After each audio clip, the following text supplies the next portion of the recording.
آج کی شب میں قرآن عظیم کے 7 پارے مکمل ہو چکے. اللہ عز و جل اسی طرح مکمل قرآن عظیم کو تجوید کے ساتھ تلاوت کرنے اور آپ سب کو سماعت کرنے کی توفیق عطا فرمائے. سورہ مائدہ اور سورہ انعام یہ دونوں آج تلاوت ہوئی ہیں. اس سے پہلے والی تفسیر میں نے عرض کیا تھا مائدہ کا مطلب دسترخوان. اس سورہ میں ایک دسترخوان کا ذکر ہے جس کی وجہ سے اس سورہ کا نام ہی مائدہ ہو گیا. وہ کون سا دسترخوان ہے؟ سیدنا عیسیٰ روح اللہ علیہ الصلاۃ والتسلیم اپنے زمانے میں ایک دعا کرتے ہیں. اپنے مومنین امت کو لے کر دعا یوں کرتے ہیں. وہ دعا بھی قرآن میں آئی ہے. آپ نے دعا یہ کیا تھا ربنا انزل علینا مائدۃ من السماء تکون لنا عیدا لاولنا وآخرنا وآیۃ منک. توجہ چاہتا ہوں. دعا کیا کیا؟ دعا میں یوں عرض کیا اے ہمارے رب آسمان سے تو ایک دسترخوان اتار ہمارے لیے، یعنی جنت سے ایک دسترخوان اتار. اور وہ دسترخوان کیسا ہو کہ امت کے لیے ساری چیزیں اس کے اندر میسر آ جائیں. دسترخوان تو سمجھ میں آتا ہے، اور رمضان میں دسترخوان نہ سمجھ میں آئے تو پھر کب سمجھ میں آئے؟ دسترخوان کے اتارنے کی دعا کس نے کی؟ عیسیٰ علیہ السلام. لیکن جو بات توجہ کی ہے وہ یہ ہے عیسیٰ علیہ السلام یوں کہتے ہیں جس دن یہ دسترخوان اترے گا تکون لنا عیدا لاولنا وآخرنا، وہ دن ہمارے اگلوں کے لیے اور ہمارے پچھلوں کے لیے عید کا دن ہوگا. کون سا دن؟ جس دن دسترخوان اترے. عقل کے اندھوں کو کون سمجھائے؟ قرآن تو کہتا ہے جس دن دسترخوان اترے وہ عید کا دن ہو سکتا ہے، اور جس دن پوری کائنات کا آقا تشریف لائے وہ 12ویں ربیع الاول کا دن عید کا کیوں نہیں ہو سکتا؟ جس کے صدقے میں سارے دسترخوان آئے، جس کے صدقے میں سارے خانے نعمت ملے. الحمدللہ ہم فخر سے یہ کہتے بھی ہیں حشر تک ڈالیں گے ہم پیدائش مولا کی دھوم، مثل فارس نجد کے قلعے گراتے جائیں گے، خاک ہو جائیں عدو جل کر مگر ہم تو رضا، دم میں جب تک دم ہے ذکر ان کا سناتے جائیں. اور ایک اہم بات لگتے ہوئے میں کر کے چلا جاتا ہوں. حضور پاک صلی اللہ تعالیٰ علیہ وسلم کا میلاد منانا اس لیے بھی ضروری ہے کہ جیسے آپ کو قرآن پاک میں پڑھ کر کے بتا دوں اللہ تبارک و تعالیٰ نے اپنے رسول کو یہ کیوں کہا قل انما انا بشر مثلکم یوحی الی. اے محبوب آپ فرما دیں میں تمہاری طرح بشر ہوں. یہ آیت 3 جگہ آئی قرآن پاک. حضور پاک صلی اللہ تعالیٰ علیہ وسلم سے کہا گیا آپ فرما دیں کہ میں تمہاری طرح بشر ہوں. کیوں؟ اور اتنا ٹکڑا لے کر کے بہت سارے وہ کہتے دیکھو رسول ہماری طرح کے بشر ہیں، رسول ہماری طرح کے بشر ہے. یہ کبھی کتے کو جا کر نہیں کہتے کہ دیکھ کتا تو بھی میری طرح ہے، تیری بھی ایک ناک ہے میری بھی ایک ہی ناک ہے، تیرے بھی 2 کان ہیں میری بھی 2 کان ہیں. برابری کا مطلب صرف ظاہر کو دیکھنا نہیں ہوتا. حضور پاک صلی اللہ تعالیٰ علیہ وسلم کو جو یہ حکم ہوا کہ آپ فرما دیں کہ میں تمہاری طرح بشر ہوں، اس کی وجہ کیا ہے کہ رسول پاک صلی اللہ علیہ وسلم کے کچھ معجزات ایسے تھے، معجزات جسے دیکھ کر کے عام انسان خدا نہ سمجھ لیں. جیسے عیسیٰ علیہ السلام دنیا میں جو آئے بغیر باپ کے آئے، ان کی ماں حضرت بی بی مریم کو کسی مرد نے چھوا تک نہیں پوری زندگی بھر، اس طرح ان کی پیدائش ہوئی. تو ان کی چاہنے والے محبت میں اتنا غلو کر گئے کہ عیسیٰ علیہ السلام کو خدا ہی سمجھنے لگ گئے یا خدا کا بیٹا کہنے لگ گئے. عزیر علیہ السلام کی بات میں نے کہا ابھی 2 دن پہلے تفسیر میں سنا آپ نے. 100 سال اللہ نے ان کو سلایا، پھر اٹھایا، پھر وہ واپس اپنی قوم میں آئے. تو یہودیوں نے جب دیکھا کہ 100 سال کے بعد بھی جوان ہے تو یہ اللہ کا بیٹا ہے. تو عجیب و غریب چیزوں کو دیکھ کر کے قوم کبھی کیا کرتی الگ الگ عقیدے بنا لیتی ہے. میاں وہ تو عیسیٰ علیہ السلام کا ایک معجزہ ہے، عزیر علیہ السلام کا ایک معجزہ ہے، یہاں میرے رسول کے تو پل پل معجزے ہیں. ہاں ہر گھڑی معجزے. تو یہ سارے معجزوں کو دیکھ کر کے کوئی یہ نہ کہے یہ رسول کیسا ہے, اس کی چاند پہ بھی چلتی ہے, سورج پہ بھی چلتی ہے. چاند کو کہے تو پھٹ جائے, سورج کو کہے تو ڈوبنے کے بعد نکل آئے. تو یہ خدا تو نہیں ہے. تو اللہ تعالیٰ نے حکم کیا فرمایا, آئے محبوب آپ فرما دیں کہ میں تمہاری طرح بشر ہوں. یہ بات میں اس لیے عرض کر رہا ہوں کہ سنیوں یہ بات ہمیشہ کان کھول کر کے سن لینا کہ اللہ رب العزت کے ساتھ کبھی بھی ہم رسول کو شریک نہیں کر سکتے, نہ ہی نبی کا درجہ خدا تک بڑھائیں گے, کبھی نہیں. اللہ اللہ ہے, ہاں رسول پاک اس کے محبوب ہیں, خدا نہیں ہو سکتے, خدا نہیں ہو سکتے. یہ بات ہمیشہ یاد رکھنا. اور جو لوگ تم کو یہ الزام لگاتے ہیں کہ تم نبی کو خدا کے برابر کہتے ہو, خدا کے برابر تم نبی کو بنا لیتے ہو, یعنی جیسے اللہ کو مانتے ہو ویسے رسول کو بھی مانتے ہو, دونوں کو برابر مانتے ہو, ان کے لیے یہ جواب ہے کہ ہم میلاد مناتے ہیں. کیوں؟ میلاد اس کی منائی جاتی ہے جو پیدا ہوتا ہے, اور رسول پیدا ہوئے. خدا کی کبھی میلاد منائی؟ کیوں؟ خدا کبھی پیدا نہیں ہوا. لم یلد ولم یولد ہمارا عقیدہ ہے, نہ وہ پیدا ہوا ہے کسی سے اور نہ اس سے کوئی پیدا ہوگا. خدا کی ولادت کا دین نہیں آ سکتا, نہ ہی اس کا میلاد ہو سکتا ہے. رسول کا میلاد سنی منا کر یہ بتاتے ہیں کہ رسول پیدا ہوئے ہیں اور ہم رسول کو خدا کے برابر نہیں مانتے. یہ میلاد بھی جو ہے شرک کو ختم کرنے کا ذریعہ ہے. آخر میں اتنا ہی کہوں گا, میں مانتا ہوں اے عقل والو میرا محمد خدا نہیں ہے, مگر دلوں میں یہ نقش کر لو کہ وہ خدا سے جدا نہیں ہے. یہ عقیدہ ہے. بہرحال سورہ مائدہ کی کچھ آیتیں آپ کے سامنے عرض کر دیتا ہوں. سورہ مائدہ میں اہم آیت ہے. اللہ تعالیٰ نے فرمایا من قتل نفسا بغیر نفس او فساد فی الارض فکأنما قتل الناس جميعا. جس نے ناحق کسی ایک انسان کا قتل کیا, اس نے پوری انسانیت کا قتل کیا, پورے دنیا کے انسانوں کا قتل کیا. ومن احیاها فکأنما احیا الناس جميعا. اور جس نے کسی ایک کو بچایا, کسی ایک کی زندگی کی حفاظت کیا, گویا کہ اس نے پوری انسانیت کو بچایا. اتنی بات یاد رکھ لینا کہ اگر تمہارے ہاتھوں سے قتل ہوا تو یہ سب سے بڑا گناہ ہے, سب سے بڑا گناہ ہے. اسلام میں اس چیز کی اجازت ہی نہیں ہے. ناحق, ناحق. ہاں حق کے ساتھ کچھ جگہوں پر ہے, کچھ جگہوں پر ہے. وہ قتل و قتال کی باتیں جب آئے یا جہاد کے معاملات آئیں تو وہاں پر میں کبھی ذکر کروں گا, لیکن ناحق کسی کو قتل کرنے کی اجازت اسلام ہرگز نہیں دیتا. اور اسی طرح سے میں یہ بات بھی بتا دوں, حدیث پاک میں ہے آدم علیہ السلام کا بڑا بیٹا حابیل اور چھوٹا بیٹا قابیل, ان دونوں میں لڑائیاں ہوئی عورت کو لے کر کے. دونوں ایک عورت سے شادی کرنا چاہتے تھے. یہ دنیا کی پہلی داستان ہے. آدم علیہ السلام آئے ہیں اور ترنت ابھی اولاد اور نسل شروع ہو رہی ہے.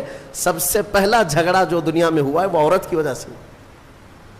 بڑا اور چھوٹا دونوں ایک ہی خاتون کو اپنانا چاہتے تھے, لیکن وہ حق حابیل کا تھا, قابیل کا نہیں, چھوٹے کا نہیں تھا, وہ بڑے کا حق تھا.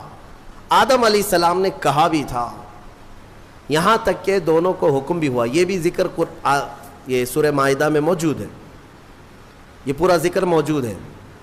حضرت آدم علیہ السلام نے دونوں سے کہا کہ ایک کام کرو, ایک قربانی کرو, ایک جانور, اور کھلے میدان میں رکھو.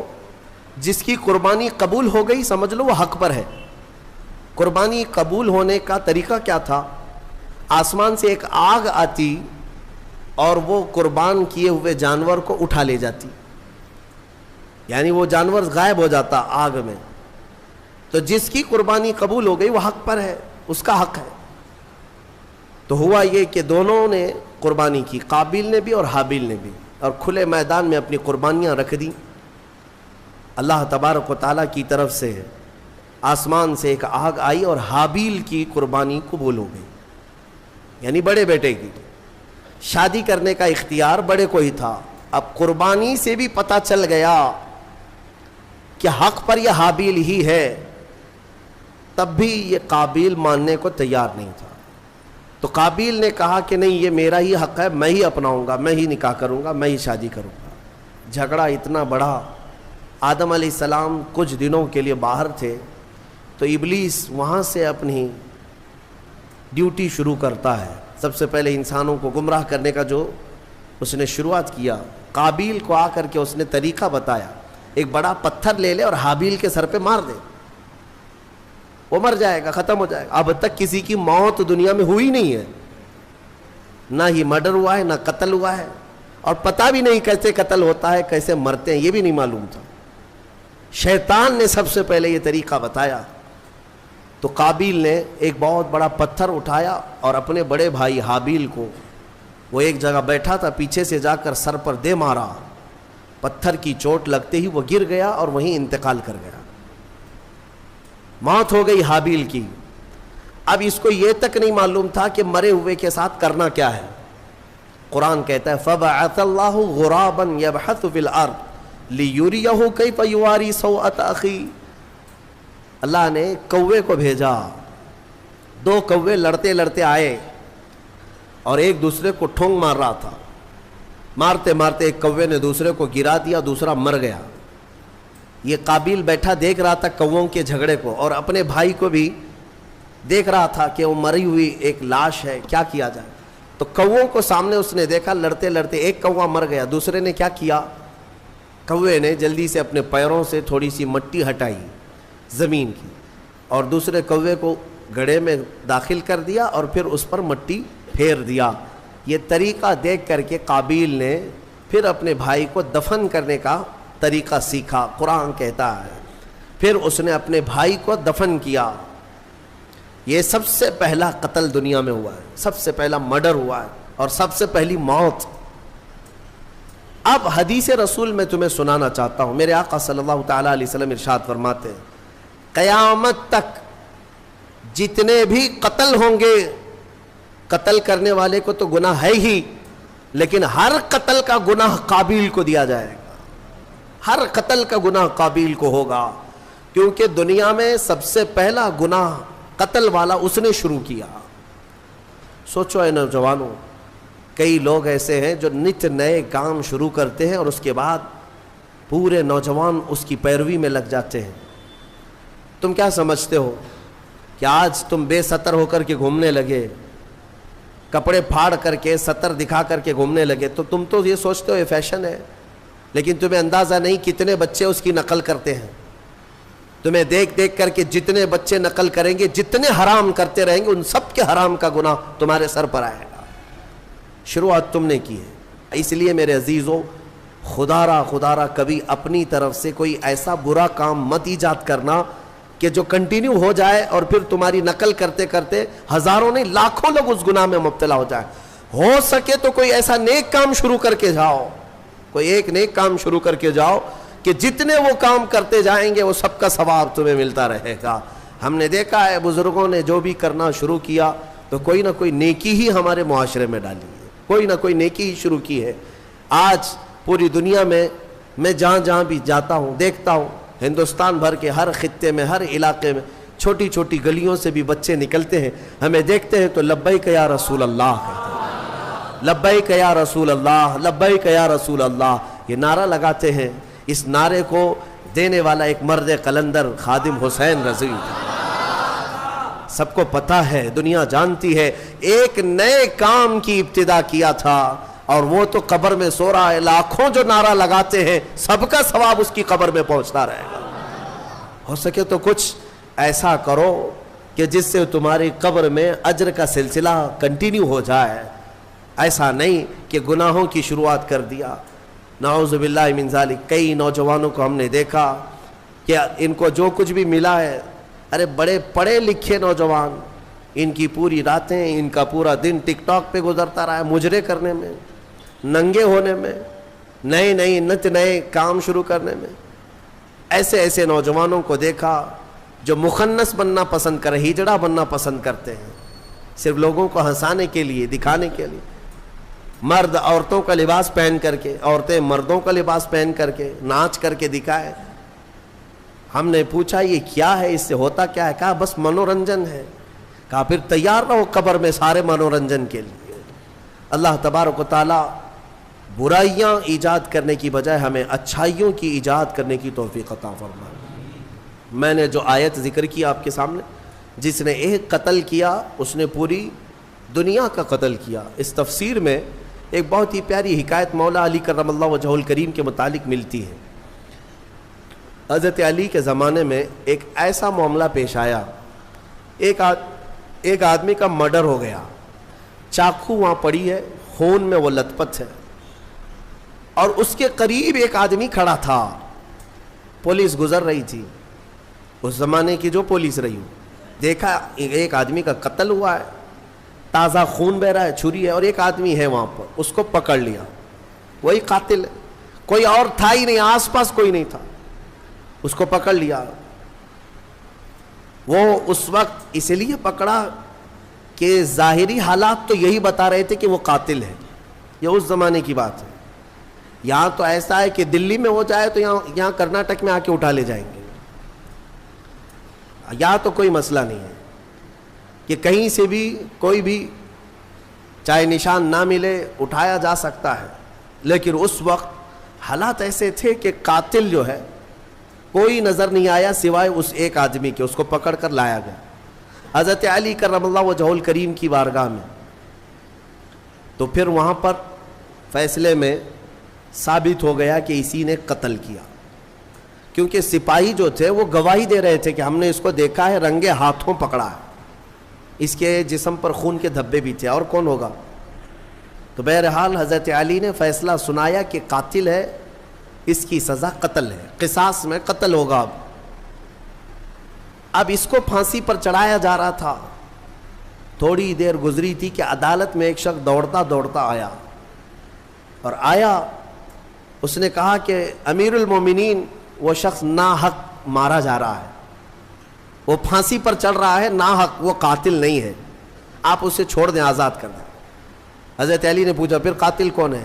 اس نے کہا میں ہوں، میں نے قتل کیا تھا، لیکن میں وہاں سے ایسے غائب ہو گیا تھا کہ یہ شخص موجود تھا، اس نے چھری بھی اٹھائی اور اس کے ہاتھ پیر خون سے لال بھی تھے، لیکن اصل میں مجرم ہوں، اسے چھوڑ دیں۔ مجھے اس پر ترس آ گیا کہ ناحق وہ مارا جا رہا ہے، اس لیے میں حاضر ہو گیا، اسے چھوڑ دیں۔ حضرت علی نے اسے چھوڑ دیا۔ اب جو اصلی قاتل تھا اسے پکڑا گیا، اس کو لایا گیا۔ اب ظاہر سی بات ہے، اب یہ اقبالی مجرم ہے، اقراری مجرم ہے، تو اس کو جب سزا سنائی جا رہی تھی تو حضرت امام حسن رضی اللہ تعالیٰ عنہ، حضرت علی کے صاحبزادے، عمر اس وقت جو بھی رہی وہ جوان تھے، آئے دربار میں، کہا کہ امیر المومنین اس شخص کو بھی آزاد کر دیجیے، اس شخص کو بھی آزاد کر دیجیے، آپ معاف کر دیجیے۔ کہا کیسے؟ ایک قاتل کو کیسے آزاد کیا جا سکتا ہے؟ تب حضرت امام حسن نے اسی آیت سے استدلال کیا، دلیل میں یہ آیت پیش کیا، ابا جان کیا ہم نے قرآن میں یہ نہیں پڑھا؟ اللہ تعالیٰ فرماتا ہے جس نے کسی ایک کا قتل کیا گویا کہ اس نے پوری انسانیت کا قتل کیا، تو قاتل کو سزا تو ہونی ہے، لیکن آگے رب نے یہ بھی فرمایا جس نے کسی ایک کو بچایا اس نے پوری انسانیت کو بچایا۔ اس ایک بندے نے ناحق مرنے والے کو بچا لیا، آپ کے ہاتھوں وہ پھانسی پر چڑھ جاتا، ناحق مرتا، اس کو اس نے بچایا، اس بچانے کی وجہ سے اس کو آپ آزاد کر دیں۔ فیصلے میں اس شخص کو آزاد کیا گیا۔ میرے عزیزوں، یہ آیت کریمہ سے میں یہ بتانا چاہوں گا کہ الحمدللہ اسلام نہ کبھی آتنک، نہ دہشت، نہ ٹیرر جیسے الفاظ کا اپیوگ کرتا ہے، استعمال کرتا ہے، اور نہ ہی ہم نے کبھی اپنی ڈکشنریوں میں اس کو دیکھا ہے۔ تو بہرحال میں جو بات عرض کر رہا تھا وہ یہ ہے کہ قتل کے معاملات کو لے کر جو پروپیگنڈا پھیلایا جاتا ہے، اگر میں آنکڑے رکھوں نا، تعداد رکھوں، تو حیرت میں آنکھیں پھٹی رہ جائیں گی۔ حضور پاک صلی اللہ تعالیٰ علیہ وسلم کے کل جو غزوات ہوئے نا، جنگیں 17 ہیں۔ حضور نے 10 سال میں کتنی جنگوں میں شرکت کی؟ 17۔ اور پورے ٹوٹل 17 جنگوں میں کتنے لوگ مرے تھے؟ کتنے لوگ پورے ٹوٹل 17 جنگوں میں، 17 غزوات میں جو مخالف پارٹی کے لوگ مرے ہیں، ان کی کل تعداد 248۔ ٹوٹل کتنی؟ 250 کے قریب 10 سال کے اندر مرے ہیں. 10 سال کے اندر 250 پوری کاؤنٹ کریں گے. اب آؤ میں تمہیں بتاتا ہوں یہ دنیا کو جو امن کا پاٹھ پڑھاتے ہیں, world war first, world war second, جو دنیا کی سب سے بڑی جنگیں ہوئی ہیں نا, دنیا کی جنگ عظیم, پہلی جنگ عظیم, دوسری جنگ عظیم, کتنے مارے گئے اس میں پتہ ہے آپ کو؟ ورلڈ وار فرسٹ جو 1920 کے قریب تھی اس میں 3 کروڑ لوگ مارے گئے تھے, 3 کروڑ. اور ورلڈ وار سیکنڈ میں 5 کروڑ لوگ اتنے مارے گئے ہیں, اور یہاں 250. اور اسلام پھر بھی قتل والا ہے. انہوں نے لاشوں کے انبار لگا دیے پوری دنیا میں. آپ کو پتہ ہے آج صرف 10 سال ہونے کو آ گئے, ملک شام میں 8 لاکھ لوگ مارے جا چکے ان کی جنگوں میں. 8 لاکھ لوگ. عراق میں بھی وہی, یمن میں بھی وہی, افغانستان میں بھی وہی. پوری دنیا میں لاشوں کا انبار بچھایا ہے امریکہ نے اور اس کے اتحادی فوجوں نے. لیکن کبھی یہ نہیں کہا جاتا کہ وہ ٹیررسٹ ہیں, یہ نہیں کہا جاتا. یہ جہاں اترتے ہیں بموں سے مار مار کر پوری زمینوں کو بنجر کر ڈالتے ہیں. عراق میں اگر آپ کو جانا ہوگا آپ دیکھنا, 15-20 سال پہلے کی بات میں بتا رہا ہوں, ایک بڑا گراؤنڈ تھا, باغیچہ تھا, اور اب ہم وہاں جا کر دیکھتے ہیں تو پورا باغیچہ قبرستان ہے. پیر رکھنے کی جگہ نہیں, اتنی قبریں ہیں وہاں پر. پورا میدان قبروں سے بھر گیا ہے. نئے نئے میدان تو انہوں نے قبرستان میں بدل دیے. اے مسلمانوں ذرا مطالعہ کرو, دنیا یہی ٹھگی بنا رہی, یہ ٹھگی ہے. خود کا دامن ناپاک ہے, قتل سے ان کے خون, ان کے ہاتھ رنگے ہیں, لیکن دنیا اسلام کو اور مسلمانوں کو قاتل بتانے میں کوئی شوشہ نہیں چھوڑتی, کوئی شوشہ نہیں چھوڑتی. الحمدللہ یہاں دین اسلام میں جانوروں کو بھی مارنے کا حکم نہیں ہے. ہاں یہ بات یاد رکھ لیں, ہر چیز کا حساب ہونا ہے. جو قتل ہوئے جنگوں میں وہ ظاہر سی بات ہے وہ اصول تھے کہ جس نے تلوار اٹھایا اس کے خلاف جنگ تھی, باقی کسی کے لیے نہیں. گھر میں بیٹھے ہوئے آدمی کو جا کے مارنے کا حکم نہیں ہے. کسی پر جا کر اٹیک کرنا, سوسائڈ بم لگانا, یہ اسلام کے طریقے ہے ہی نہیں. لہٰذا اس تھیوری کو ہمیشہ سمجھا کریں. دنیا جو پڑھا رہی ہے وہ غلط ہے.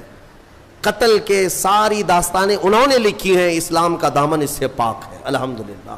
ہاں چند جماعتیں جو ابھی پوری دنیا میں مسلمان نام سے پنپتی ہیں, میں یقین کے ساتھ کہتا ہوں ان کا اسلام سے کوئی تعلق نہیں.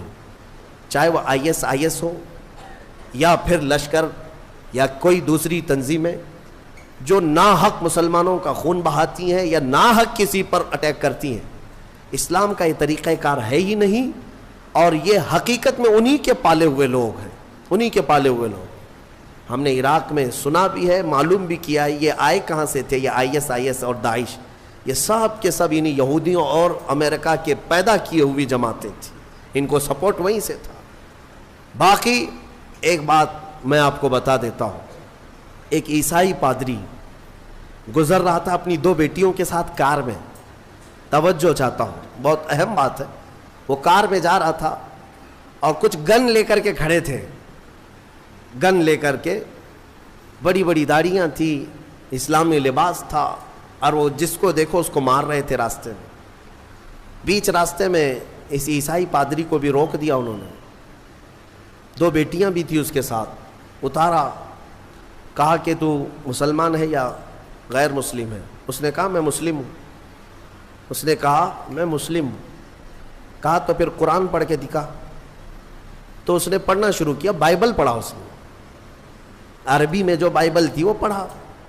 پڑھنے کے بعد انہوں نے کہا ٹھیک ہے جاؤ, تمہارا راستہ ٹھیک ہے, کلیئر ہے. وہ آگے چل پڑا. اس کی بیٹیاں پوچھنے لگی بابا آپ کو تو قرآن آتا نہیں, آپ تو بائبل پڑھے اس کے سامنے. اس عیسائی نے کہا بیٹا میرا یقین ہے قرآن کا پڑھا ہوا اگر ہوتا تو ایسا ظالم کبھی نہیں ہوتا. اس کو قرآن آتا ہی نہیں, مجھے یقین تھا. اور قرآن اگر آتا تو ایسا ظالم نہیں بنتا کہ راستے میں کھڑے ہو کر ناحق لوگوں کا قتل کر رہا ہوتا. یہ عیسائیوں کا بھی یقین ہے کہ قرآن کا سمجھنے والا کبھی قاتل نہیں ہوتا، ظالم نہیں ہوتا۔ اللہ تبارک و تعالیٰ اس ظلم کی دنیا سے ہمیں آزاد فرمائے۔ آخر میں سورہ انعام کی ایک آیت ذکر کر کے میں اپنی گفتگو کو سمیٹتا ہوں۔ اللہ تعالیٰ نے قرآن میں فرمایا، سورہ انعام میں بڑی حوصلہ افزا آیت ہے، وَمَا مِن دَابَّةٍ فِي الْأَرْضِ وَلَا طَائِرٍ يَطِيرُ بِجَنَاحَيْهِ، اللہ تعالیٰ نے فرمایا إِلَّا أُمَمٌ أَمْثَالُكُمْ مَا فَرَّطْنَا فِي الْكِتَابِ مِن شَيْءٍ ثُمَّ إِلَىٰ رَبِّهِمْ تُحْشَرُونَ۔ ما فرطنا فی الکتاب من شیء، اللہ تبارک و تعالیٰ فرماتا ہے پوری زمین میں کوئی رینگنے والا جانور ایسا نہیں، یا آسمان میں اڑنے والا کوئی پرندہ ایسا نہیں کہ ان کی اللہ نے جماعت کی جماعتیں نہ بنائی ہو، اور سب کا رزق اللہ نے اپنے ذمے لیا ہے، اور تم سب کو اللہ کے حضور لوٹایا جائے گا، سب کو اللہ کی طرف لوٹایا جانا ہے۔ اب رزق کا جو معاملہ ہے اس کو میں کہتا ہوں، سوراخ میں رہنے والی چونٹیوں کو بھی اللہ تعالیٰ رزق پہنچاتا ہے، آسمان میں اڑنے والے پرندوں کو بھی اللہ رزق پہنچاتا ہے۔ بعض جاہل جو ہے رمضان سے پہلے اس طرح کی باتیں کرتے ہیں، ان کا اسلام سے تعلق نہیں یا پڑھے لکھے نہیں ہیں۔ وہ کہتے ہیں کہ رمضان میں لوڈ شیڈنگ ہوتی ہے۔ لوڈ شیڈنگ کا مطلب خزانے میں بچت کے لیے مسلمانوں کو بھوکا رکھا جاتا ہے کہ صبح بھی مت کھاؤ، دوپہر میں بھی مت کھاؤ، شام تک بھوکے رہو تاکہ اللہ کے رزق کے خزانے میں تھوڑی بچت ہو جائے۔ ظالموں، تمہیں کیا پتا کہ رب تبارک و تعالیٰ کے رزق کے خزانے کتنے وسیع ہیں؟ تمہیں پتہ ہے؟ اس کے لیے ایک مثال میں دے دیتا ہوں۔ سلیمان علیہ السلام کو اللہ نے پوری دنیا کی بادشاہت دی تھی، ہواؤں کو بھی اللہ نے ان کے تابع بنایا تھا۔ ایک دن حضرت سلیمان علیہ السلام نے اللہ کی بارگاہ میں یوں عرض کیا کہ مولا، ایک دن میں تیری ساری مخلوق کی دعوت کرنا چاہتا ہوں، اپنی طرف سے ساری مخلوق تیری جتنے بھی ہیں سب کو میں ایک دن کھلانا چاہتا ہوں، اس میں پرندے بھی، کیڑے بھی، جانور بھی، جنات بھی، مچھلیاں بھی، انسان بھی، ساری مخلوق جو جو کھاتے ہیں سب کو ایک دن میری طرف سے دعوت۔ اللہ تعالیٰ نے فرمایا ٹھیک ہے سلیمان تم کھلاؤ۔ اب سنو، حضرت سلیمان علیہ السلام سمندر کے کنارے بہت بڑی زمین، جہاں تک نظر ڈالو خالی زمین تھی، اس کو منتخب کیا اور 1 مہینے سے وہاں تیاری شروع ہو گئی۔ ہر طرح کے کھانے وہاں پر جمع کیے جانے لگے، اناج سب کے الگ الگ، پرندوں کے الگ، جانوروں کے الگ، جنات کے الگ، مچھلیوں کے الگ، جس کا جو رزق چلتا تھا۔ دنیا میں جتنے لوگ ہیں سب کی دعوت تھی ایک دن، اور پکایا بھی جا رہا تھا۔ وہ اللہ کے نبی تھے اور پکاتے رہے، اور جس دن دعوت کا آیا نا، اعلان ہو گیا تھا کہ سارے لوگ آج اللہ کے نبی سلیمان علیہ السلام کے ہاں کھانے کے لیے چلیں گے۔ تو ابھی دوپہر کے وقت دعوت تھی، صبح کے وقت یعنی دوپہر سے پہلے سمندر سے ویل مچھلی جو ہوتی باہر نکلی، کہا کہ اے اللہ کے نبی میرا حصہ مجھے دے دیجیے۔ کہا ابھی وقت ہے، سارے آئیں گے تب تیرا حصہ بھی دے دیا جائے گا۔ اس نے کہا میں بھوکی ہوں، میرا حصہ مجھے پہلے دے دیا جائے۔ سلیمان علیہ السلام نے کہا کہ ٹھیک ہے تیرا حصہ تو کھا لے۔ اس ویل مچھلی نے منہ کھولا اور سارا کھانا ایک ہی ساتھ کھا گئی، جتنا بچا پکا تھا، جتنا بنا تھا پورا کھا گئی، ایک لقمے میں نگل گئی اور اندر چلی گئی۔ اور باقی مخلوق جو دعوت میں آنے والی ہے سب کا دھرا رہ گیا، کچھ بھی نہیں ہے۔ اللہ کے نبی سلیمان علیہ السلام نے عرض کیا، اے مولا میں تو ساری مخلوق کو کھلانے کا انتظام کر رہا تھا، یہ تو ایک مچھلی کھا گئی۔